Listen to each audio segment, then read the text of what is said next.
제2화 사라진 건축물 대장. 정지된 시간. 태백이 커피를 내왔다. 잔을 내려놓자 조용히 김이 퍼졌다. 성준이 고개를 끄덕이며 말했다. 편하게 말씀해 보세요. 무슨 일로 오셨습니까? 의뢰인은 잠시 숨을 고르더니 말을 꺼냈다. 저는 대형 빌딩 1층에서 안경원을 운영하고 있습니다.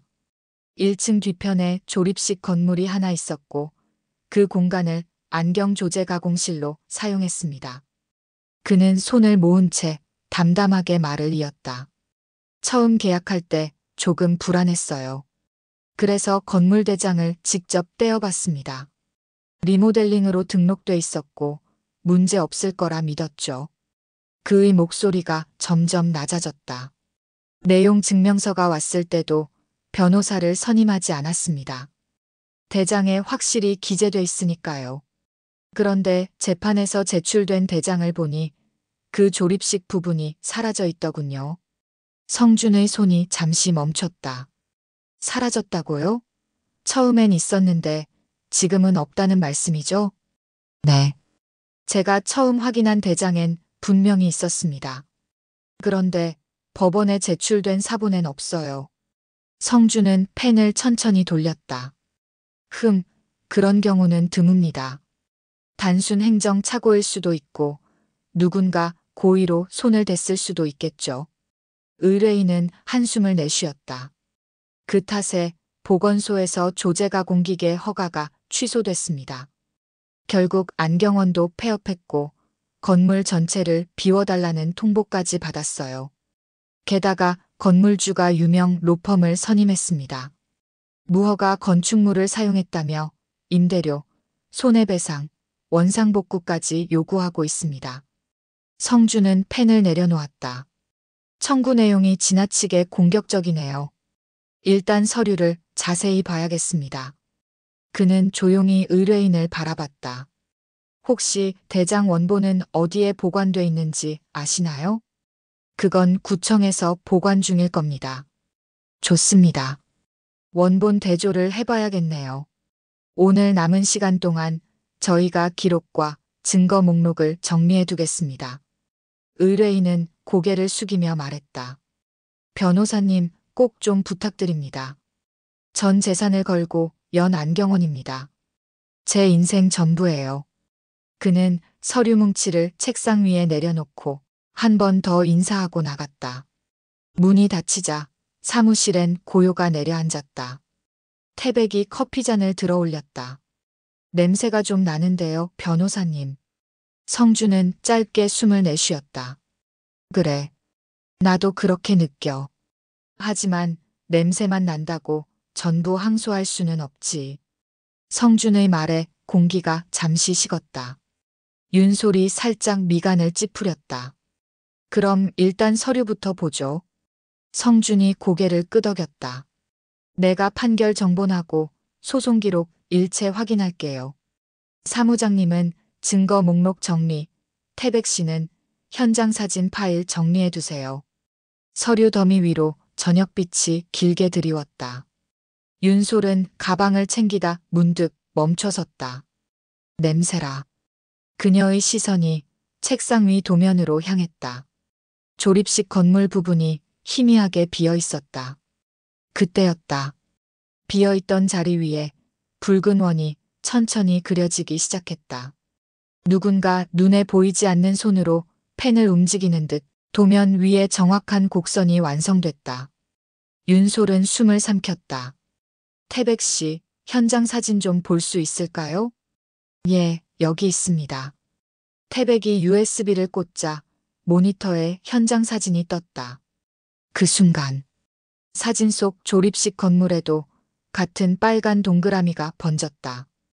이게 뭐죠? 윤솔의 목소리가 떨렸다. 붉은 선이 섬광처럼 빛났다. 그리고 삐삐삐삐 모든 것이 멎었다. 커피의 김 흔들리던 커튼, 모니터의 깜박임까지. 세 사람은 그대로 정지했다. 오직 윤솔만이 숨을 쉬고 있었다. 눈앞이 하얗게 번쩍이더니 영상이 열렸다. 조용한 일식집. 은은한 조명이 내려앉은 테이블 위 건물주와 주무관이 마주 앉아 있었다. 사이에는 검은 봉투 하나. 딸이 유학을 다녀왔는데 집에만 있길래요. 내 건물 1층에 조용한 카페 하나 차려주려 합니다. 건물주의 목소리가 낮고 단단하게 울렸다. 주무관이 봉투를 조심스럽게 받아들었다. 잠시 후 장면이 깜빡이며 바뀌었다. 어두운 구청 사무실. 형광등이 반쯤 꺼진 밤, 주무관이 조심스레 문을 닫는다. 그는 천천히 세 번째 서랍을 열었다. 안에는 두꺼운 건축물 대장 편철철이 가지런히 꽂혀 있었다. 손끝이 익숙하게 움직였다.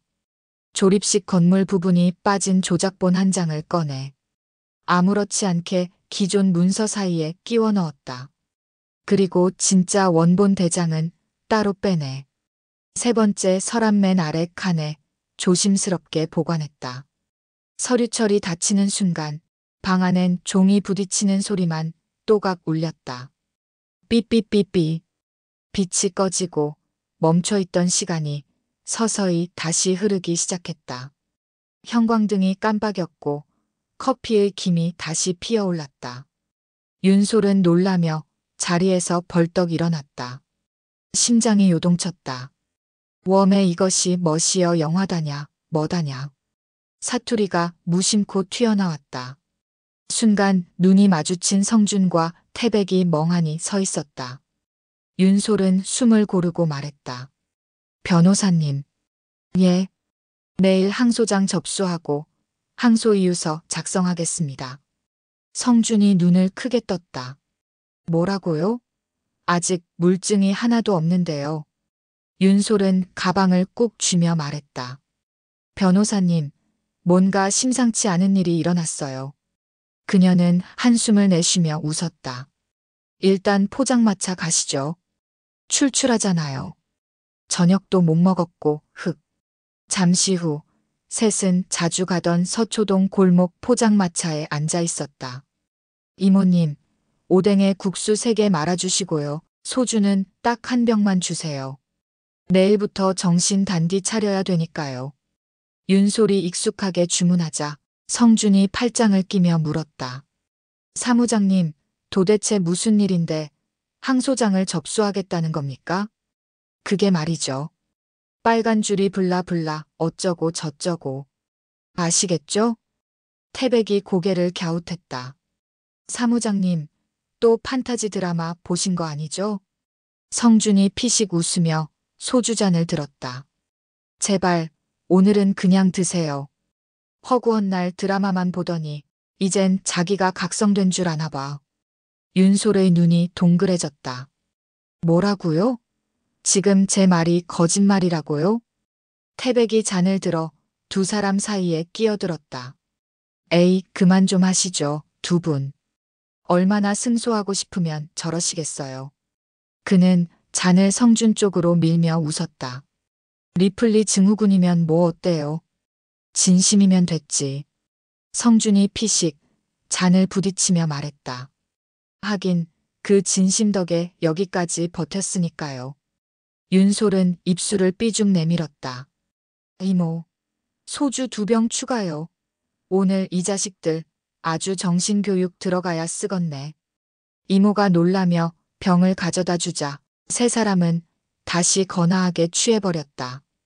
윤솔이 얼굴을 붉히며 말했다. 왬마, 진짜란께. 내가 뭐 한다고 거짓말 해본다요? 성준이 한숨을 쉬며 잔을 내려놨다. 고마해라, 솔무장. 소주 많이 묵었다, 아이가. 왬마, 미쳐 불겄구만.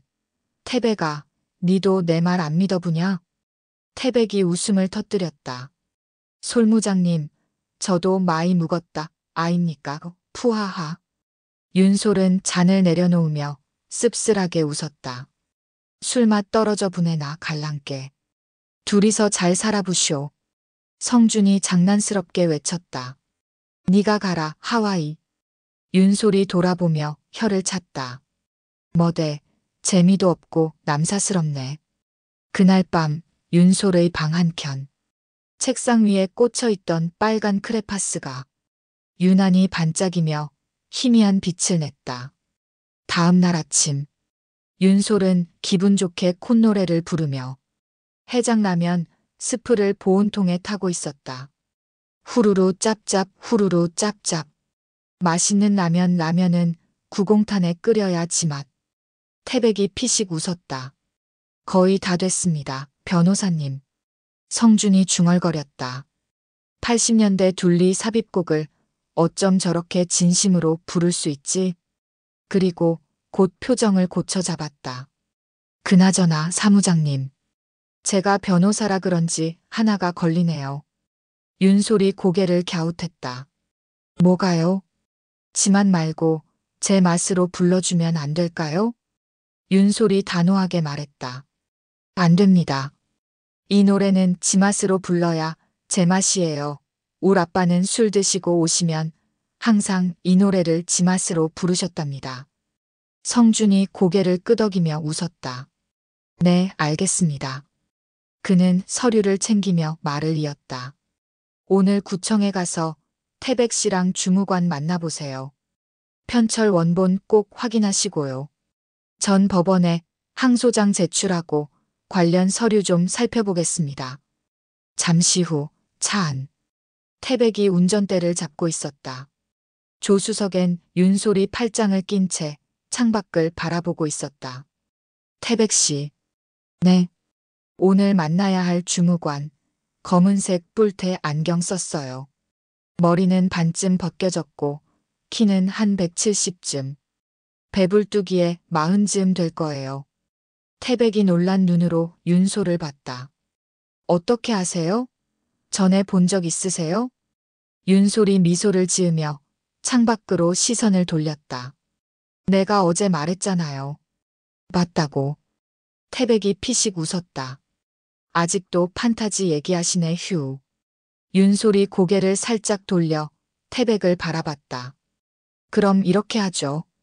내가 말한 대로 생긴 사람이 나오면 그땐 나 믿는 거예요. 알겠죠? 태백이 웃으며 말했다. 좋습니다. 진짜 그대로면 그땐 제가 사무장님 말씀 믿겠습니다. 윤솔이 빙긋 웃었다. 그 말 꼭 기억해요.